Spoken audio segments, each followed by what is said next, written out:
There's no question that the McLaren P1 has blown the minds of everyone who's experienced it. But then again, how couldn't it?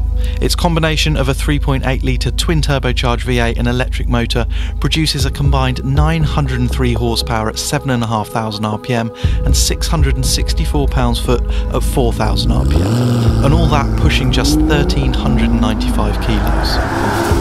And McLaren say it produces 600 kilos of downforce at 160 miles an hour when in its optimum race mode. When it was launched, they also said it would be the fastest supercar around a racetrack. Any racetrack. We're at Anglesey to experience the P1's mind-bending capabilities and to see just how fast this hypercar is compared to mere supercars against the watch.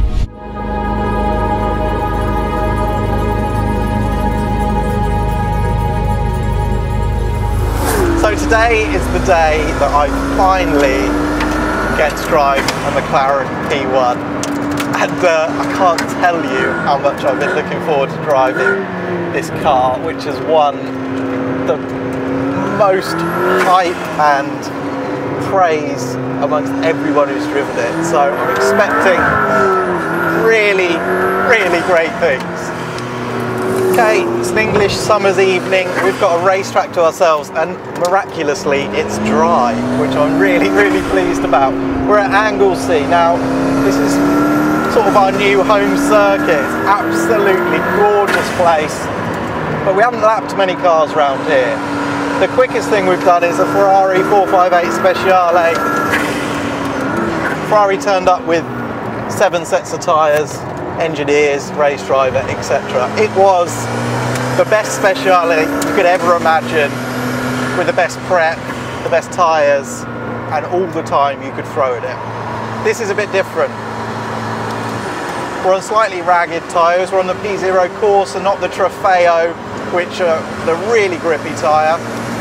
And we've got about 3 laps just to have a go. So this is not an optimum lap, but it's a chance to feel what the P1's all about. Feel how much it moves the game on, even above something like a Speciale. So a quick reminder about this car. 3.8 V8 twin turbo, 760 odd horsepower plus the electric boost, so we've got 903 horsepower, pushing 1490, dripping wet. So this thing is fearsome, properly fearsome. It's also got a ton of downforce. Monster Akebono carbon brakes, and it's got a track mode which we're in, which lowers the car. It's not road legal. It gives it the ultimate aero setup. Let's just say it is designed for places like this. I'm just not sure I'm designed to drive a car as quickly as this thing wants to go. Okay, but before we get down to the lap time, what is this thing like? What does it do to your senses? When you get it on a track, you turn everything up and everything off. It blows your mind, I think it's fair to say. The performance is unbelievable. And there's so much grunt to unstick the tyres. And the crazy thing is that it does it on the exit of corners, 4 clear corners, and the tyres just keep spinning. It's really drivable, but you need to have your wits about you. It's a proper thing. So what's amazing, I guess, people have talked about the torque fill a lot, which stops any turbo lag. I have to say, still wait for the turbo sometimes. But the car is so drivable. You can just hoon it around. This is a little track. There you go, waiting for the turbo. And then they come in. Wah! It's just everything comes at you so quick in this car. It's got the quality and the controls that you can cope with it. Cope with oversteer or whatever it's doing, it's just wicked. It's absolutely wicked fun. As you can tell, the P1 has the ability to make you feel like a superhero and is overwhelmingly exciting to drive quickly. Disappointments? Well, there aren't many. Although the engine note sounds amazing on video, inside the car you lose some of the V8's bassy anger and get lots of turbo flutter and whoosh instead. It's dramatic but somehow a bit industrial. And the torque field just hasn't quite got the grunt to completely mask the heavily turbocharged engine's delivery. But that a 903 horsepower hypercar is so drivable, so playful and so confidence inspiring seems almost miraculous. So to the lap time, recorded before all the sideways stuff of course. The P1 feels sensational but, and I almost hesitate to say this, it doesn't quite have the grip I expected. Perhaps Anglesey isn't a fast enough track to feel the downforce truly come to life. Perhaps the P0 coursers couldn't quite deliver the response that the chassis and aero wanted. But the P1 pushed into understeer on turn-in on virtually every corner, even the long, fast right-hander that should have hinted at some of the true aero potential. In terms of corner speed, it edged the benchmark Ferrari 458 Speciale, but not by the margin you'd expect. Even so, braking later, carrying just a shade more speed and accelerating so much more quickly, it records a 112.6.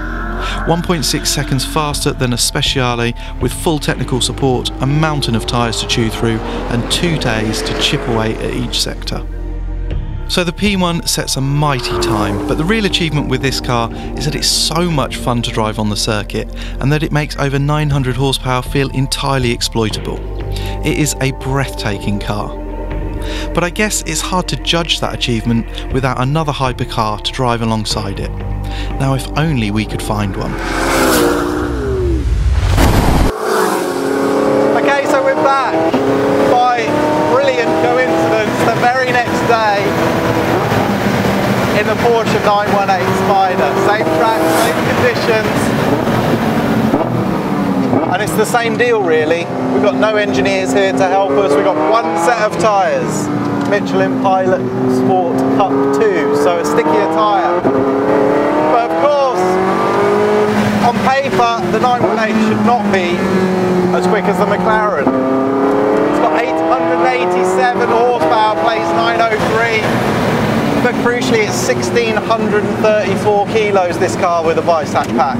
So it is a chunky thing compared to the P1 or the LaFerrari. But Porsche has a habit of making its power go further. This car's of course four-wheel drive, it's got torque vectoring on the front axle. It's just a very clever car.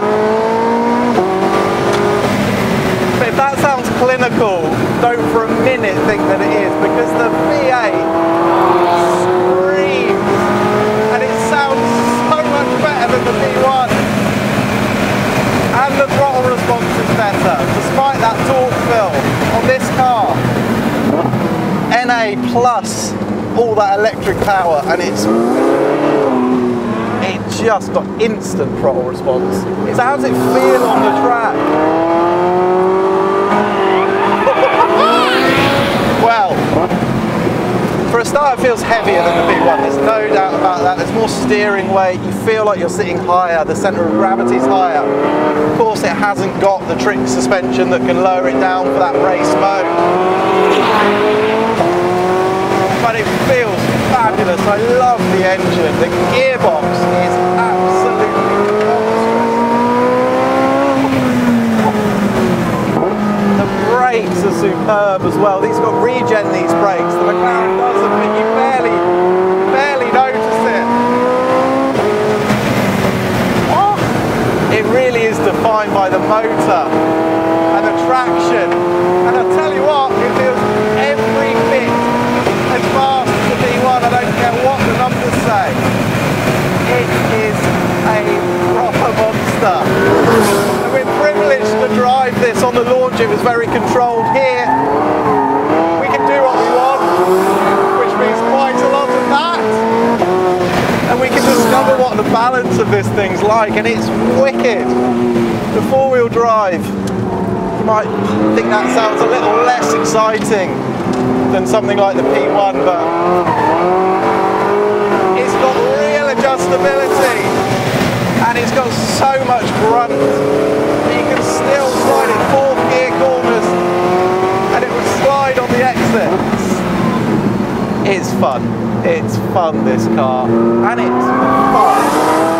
Like I said, whatever the outcome, two absolutely fantastic cars.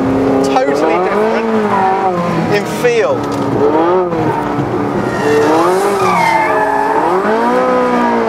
But created by people who just love cars, who love engineering, who love giving drivers the options to just play with the car.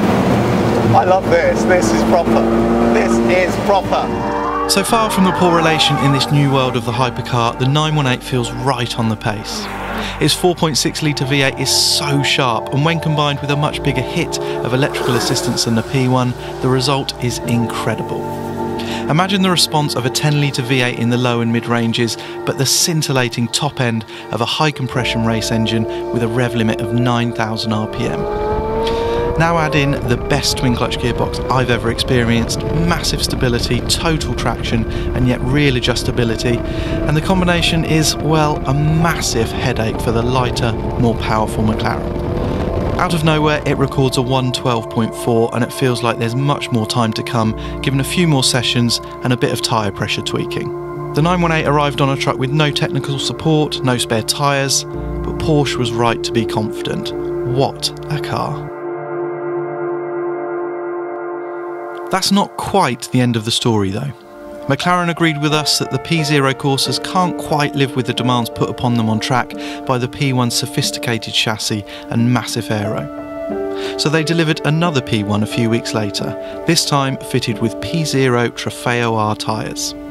The weather was kind again and the P1 set another lap time, and this time it felt more like the car I'd read and heard so much about.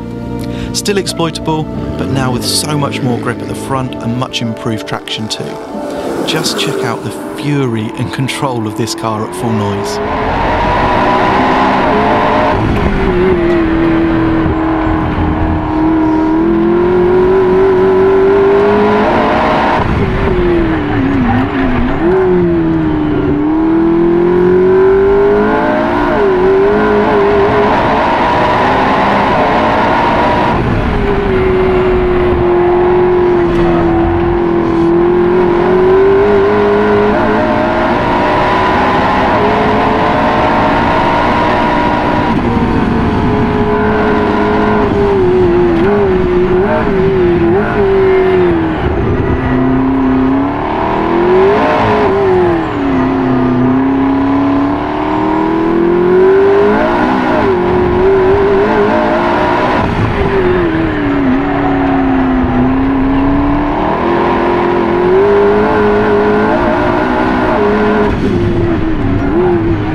In the end, and on these super sticky tyres, the P1 decimates its previous lap time and that of the 918, setting a 1:11.2. Of course, this argument could go on forever and probably will, but having experienced these cars, the ultimate numbers somehow seem less important. They're intense, exciting, mind-scrambling and magnificent. Hey, it sounds so good. More importantly, they immerse and involve the driver despite all the technology. They make 900 horsepower seem entirely reasonable, in fact. 918 or P1? Well, on the track the McLaren edges it, but out on the road the Porsche feels more exciting and more polished. I'd sell my soul to relive these days again and again. For once, the cliche is true. It really does not get any better than this.